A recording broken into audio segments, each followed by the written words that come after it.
सह्याद्रीमध्ये फिरण्याची मजाच वेगळी आहे आणि त्यात छत्रपती शिवाजी महाराजांचे गड किल्ले म्हणजे एक वेगळाच एक्सपिरियन्स. खूप दिवसापासून स्वप्न होतं महाराजांना प्रिय असणारा हा किल्ला स्वतःच्या डोळ्यांनी पाहायचं. माझ्यापासून सुमारे 80 किलोमीटर अंतरावर आहे हा किल्ला, म्हणून मी सकाळी लवकरच आपली बाईक काढली आणि निघालो. 2 घंट्यांचं अंतर पार करून मी पोहोचलो किल्ल्याच्या पायथ्याशी. गुंजवणे गावात बाईक पार्किंग करून मी लगेचच ट्रेकिंगला सुरुवात केली.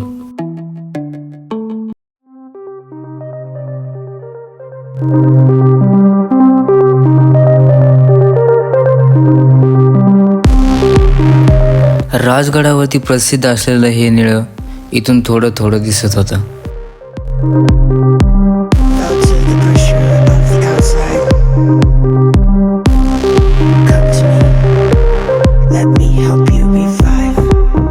आजची सकाळ खूप मस्त वाटत होती. गडाकडे जात असताना आपल्याला काही बोर्ड पाहायला मिळतात. थोडा वेळ काढून यांना नक्की वाचा, कारण काही बोर्डवरती जंगली प्राण्यापासून सावध राहण्यासाठी सूचना दिलेली आहे, तर काहींवरती माहिती सुद्धा.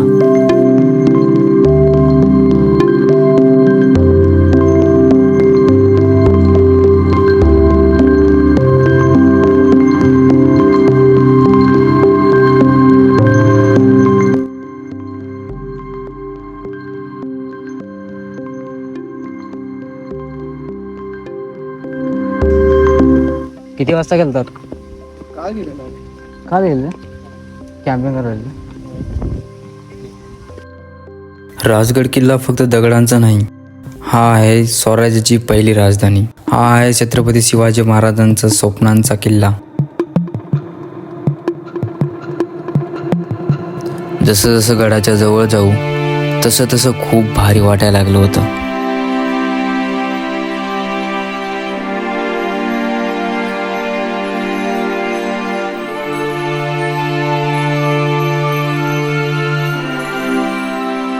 आत्तापर्यंत तर खूप भारी वाटलं, पण खरी सुरुवात आत्ता होणार होती.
एकदम कठीण हा चढाईचा प्रवास करून मी फायनली पोहोचलो चोर दरवाजापाशी.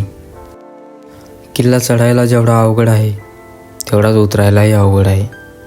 हा ट्रेक जर तुम्हाला करायचा असेल तर तुमच्या पायात प्रॉपर ग्रीपचे शूज असणं खूप आवश्यक आहे. देखो रिश्तेदार. चोर दरवाजातून आत आल्यानंतर आपण पोहोचतो पद्मावती माचीवर. किल्ल्याला एकूण 3 माची आहेत: पद्मावती माची, संजीवनी माची आणि सुवेळा माची. वरती आल्यानंतर काही मित्र भेटले. फुल मस्तीमध्ये एक आपल्या वेगळ्याच दुनियेत. ना कोणाची झंझट, ना घेणं ना देणं, ना टेन्शन ना डिप्रेशन. यांच्याकडे पाहून असं वाटलं यार लाईफ असावी तर अशी. असो आपलं काही एवढं नसीब नाही या आपल्या लाईफकडे. हे आहे पद्मावती तलाव.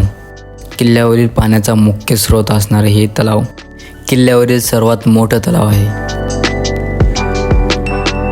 सुयोळा माझी एक फक्त माची नाही, ही भावनाने भरलेला एक डोंगर आहे.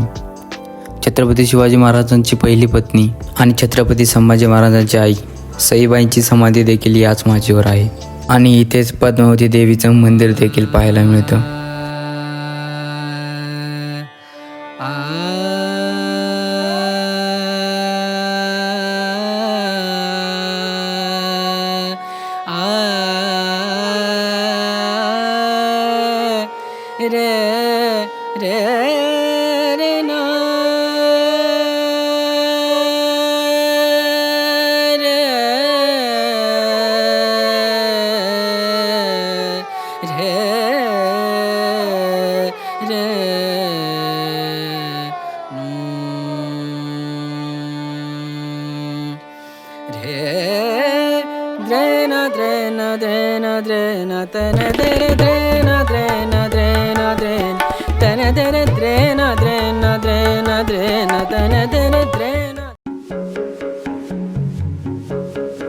इथे आपल्याला एक पाण्याची टाकी पाहायला मिळते. लोक यातलं पाणी पिण्यासाठी वापरतात, पण काही लोक यात कचराही करतात. आणि याच टाकीच्या दुसऱ्या बाजूला आणखीन एक टाकी आहे.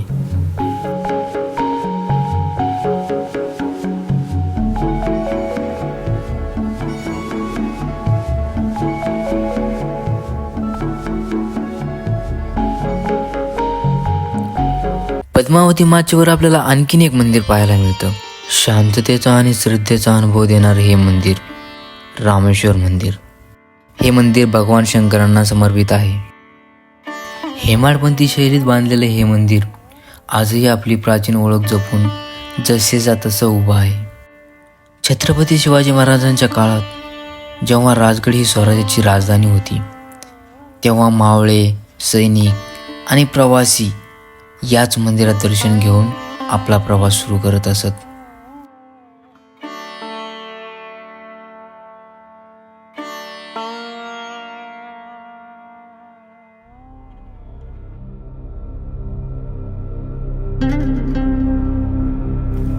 आपल्यामध्ये काही लोक कचरा करणारे असतात, पण काही शिवभक्त आहेत इथे कचरा जमा करतायत. पर्यटकांना विनंती आहे की हे ठिकाण खूप पवित्र आहे, कृपया करून इथे कचरा करू नका.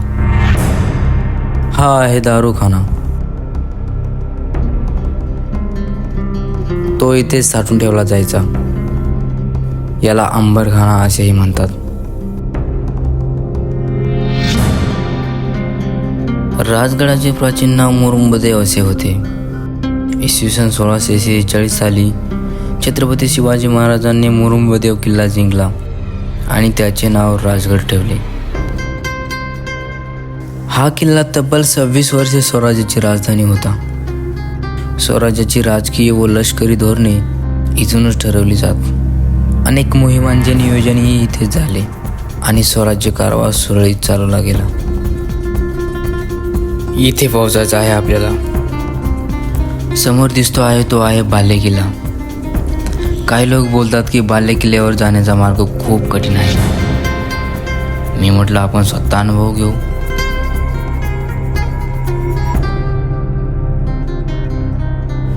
या लोकांकडे पाहून असं वाटत होतं की चढण्याचा मार्ग कठीण तर आहे, पण अशक्य नाही. मग काय, मी पण या गर्दीत सामील झालो.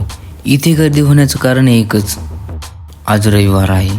आज रविवार असल्या कारणानं गर्दी खूप आहे आणि त्यात चढायचा मार्ग हा असा, जिथे सिंगल माणसालाही चालणं खूप अवघड आहे, तिथे लोक उतरत पण होते आणि चढत पण होते.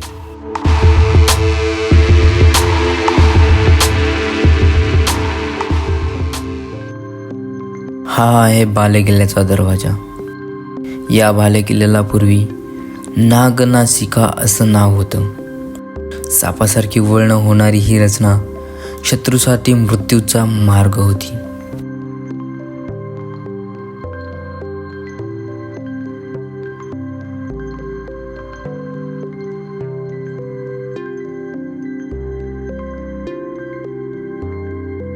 हा आहे दरवाजा आणि इथून आपल्याला वरती जायचं आहे.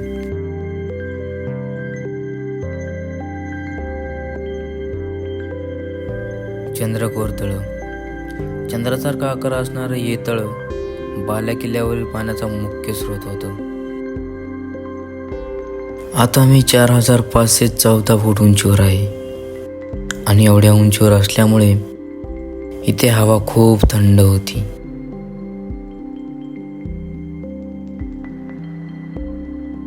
इथे पाण्याचे एकच तलाव नाही, अनेक तलाव आहेत. हा एक आणि इकडे एक आहे, 2, 3 आणि आणखीन एक आहे या साईडला. हा एक 4. हे आहे ब्रह्मेश्वर देवाचं मंदिर. खूप देवांचा आशीर्वाद झाला आहे आपल्या राजगडाला. राजगडावरती जेवढे देवाचे मंदिर आहेत तेवढे कदाचितच कोणत्या गडावर असतील.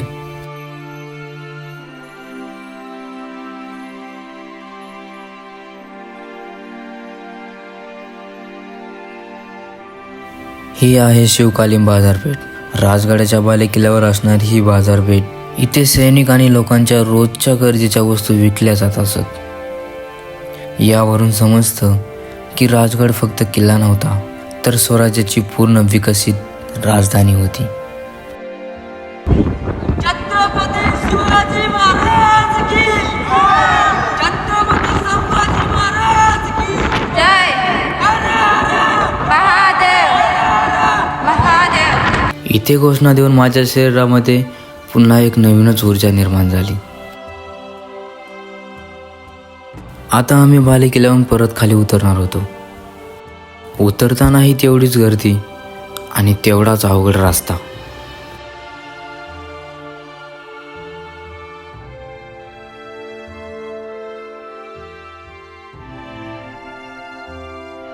बालेकिल्ल्यावरून खाली उतरलं की डाव्या साईडनं जो रस्ता जातो तो घेऊन जातो आपल्याला सुवेळा माचीवर.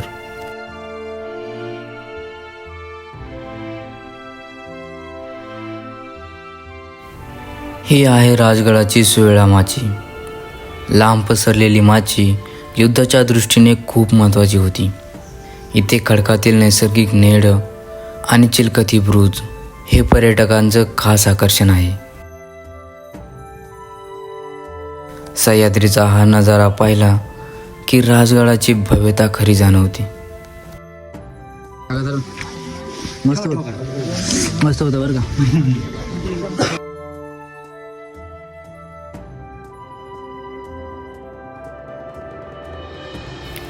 आठवतंय, गडाच्या खालून मी तुम्हाला ही जागा दाखवली होती. ते म्हणजे हे नेड. आत्ता मी प्रत्यक्षात अनुभवणार होतो.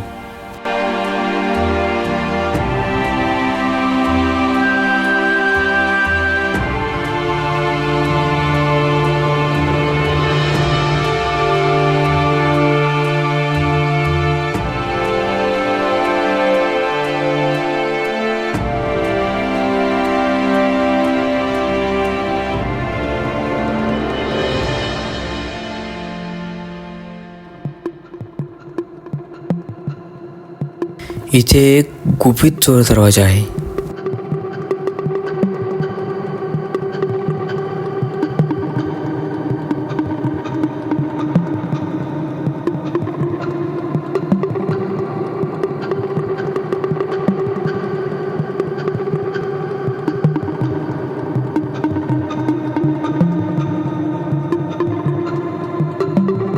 चोर दरवाजा तर आहे, पण येण्या जाण्याचा काही रास्ता नाही दिसत. माहीत नाही ते लोक कसे येत असतील इथं.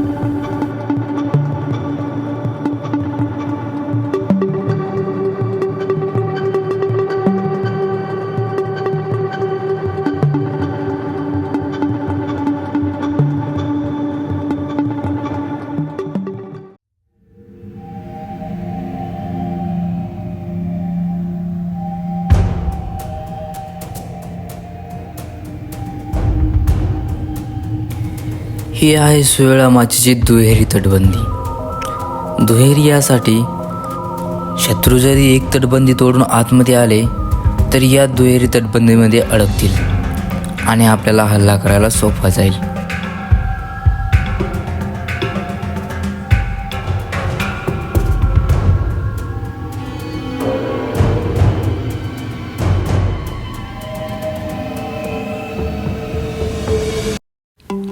सुवेळा माचीवर असणारा हा मोठा दगड बारकाईने जर पाहिला तर आपल्याला हत्तीच्या आकाराचा दिसतो.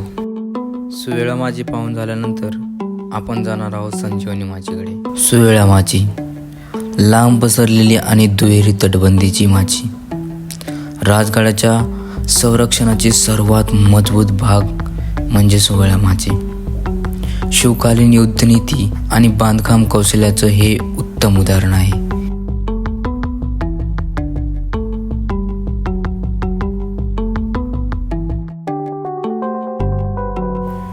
राजगडावर चालत असताना फक्त थकवा जाणत नाही, इथे प्रत्येक पावलागणीच इतिहास श्वास घेतोय असं वाटतं. या वाटावरून कधी मावळे चालले असतील, याच कड्यावरून स्वराज्याचं स्वप्न पाहिलं गेलं असेल. ते मोबाईलचं नेटवर्क कमी होतं पण मन मात्र स्ट्रॉंग कनेक्ट होतं इतिहासाशी आणि स्वतःशी. राजगड फक्त पाहायचा नसतो, तो अनुभवायचा असतो. जर तुम्ही अजूनही राजगड पाहिला नसेल तर एकदा नक्की या, कारण इथे तुम्हाला फक्त किल्ला नाही तर प्रेरणा मिळते. हा माझा पहिला व्लॉग आहे. हा व्लॉग तुम्हाला कसा वाटला ते कमेंटमध्ये नक्की सांगा.